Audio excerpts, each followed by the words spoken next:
Before 1st December 2016, all these Gambians who are beating their chests, that yes, we wanted, that we are bringing about change so that we can have this. I must say that 99.9% of Gambians never expected that change will happen. That is the truth. You expected nothing after 2016.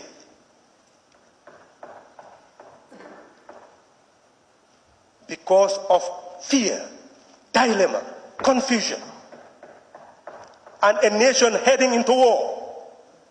Some of the people who are in certain parties who are part of the ruling feel that, well, we were going in the right direction, but eventually this brought about the change.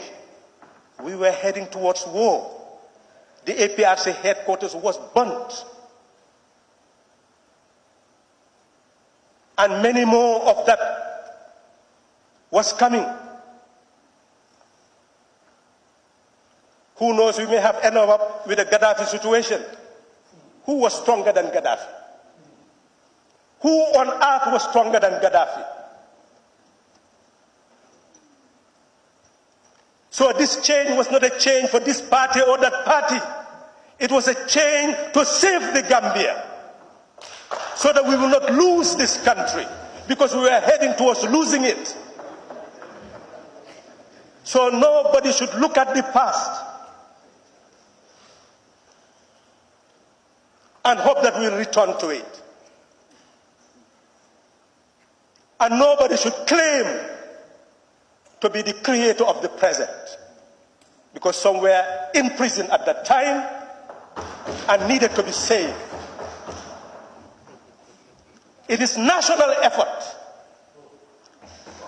that brought us together for a project of saving the Gambia. To create a Gambia where all of us will see ourselves, all of us will own, all of us will belong to, no matter the past, no matter the present. That was the objective. One Gambia, one nation, one people.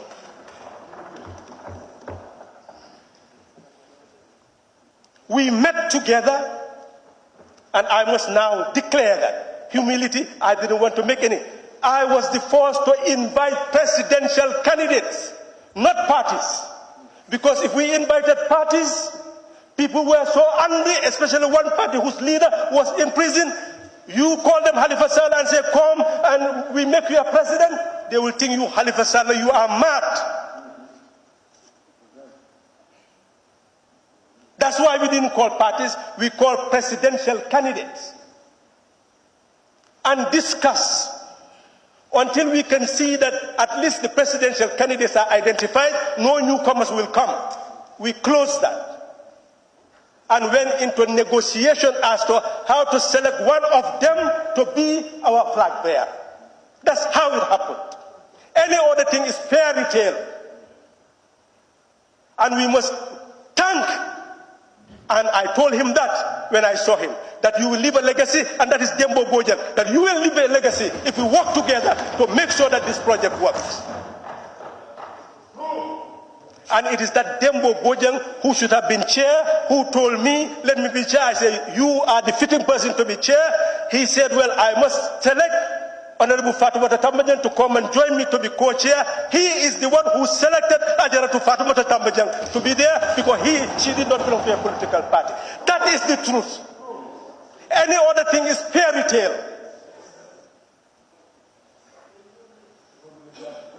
We met. We eventually agreed, because none of us could be president. None of us could sell himself or herself. None of us could sell his party or her party. That is why we said, let's develop a tactic that can build confidence within us, so that whoever is selected, everybody will go and fight so that you are there. That is what brought about the 3 years. That let us meet, let us agree. If we have 3 years, you will not stand in the next election, you will also not support any side, then we will have a level ground for multi-party contest, and Gambia will be the most democratic country in the world. That is the agenda. So those who talk about 5 years, when that 5 years was being discussed, we knew that that's what the Constitution says. You don't need to negotiate that. That is the language of the Constitution. We only said 3 years as a tactic, not to deprive anybody of power, but as a tactic. And the tactic succeeded. We changed the country. Gambia became the darling of the world because the ambassadors did not believe it will change. The international community did not believe it will change. Everybody abandoned the Gambia. Even the ECOWAS did not monitor the presidential election because they felt that there will not be a level ground for multi-party contest. Nobody expected the change. That is the truth. We brought the change, everybody was surprised. Everybody embraced the change. Not we in few people, but the whole nation. That's what I mean. We brought about the change as a nation. And everybody was surprised. And Honorable Speaker, we should have continued to build a nation, not build political parties. So if any of us sit here today in the name of political party and you claim that you are in support of the coalition agenda, I will say you are not. Because when that coalition agenda was being torn apart by promoting party politics, rather than I, Honorable Speaker, was ready to resign from my party and stand as an independent coalition National Assembly member. I was ready to do that because that's what Barrow did. So that together here, we'll make sure that the coalition agenda will be fulfilled. One person cannot fight everybody. And the nation would have been stable. There will not be witch hunting of any sort. Nobody will be claiming anything. All these anomalies that are being said by our brothers and sisters from Fon, all this would not have happened because we would have been one people, reshaping the destiny of this land. This was the intention of the 3 years.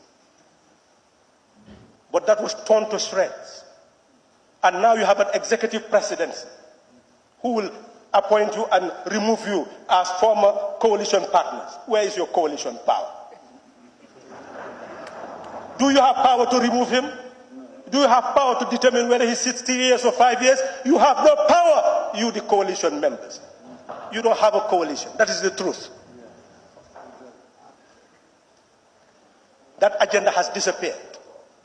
And those who now talk about agenda, coalition agenda, 3 years. Honorable Speaker, people must remember.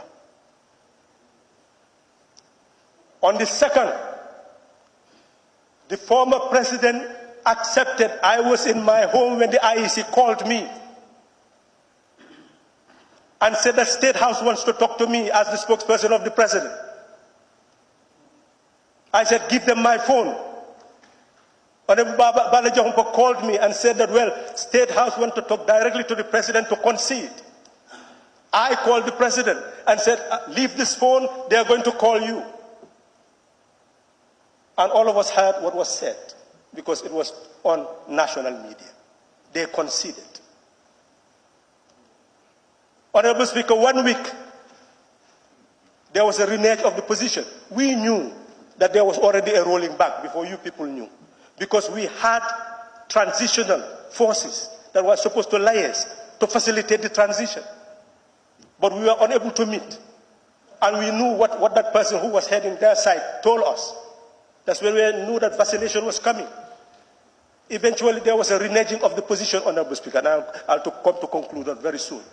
The reneging of the position, what happened? Many people came to us and said, let's get up. When there were troops in the streets, sandbags, soldiers everywhere. And Section 99 of the Constitution says that if the nation is at war, you can prolong the National Assembly and the term of the president. We said, peace. His term ends 18th January.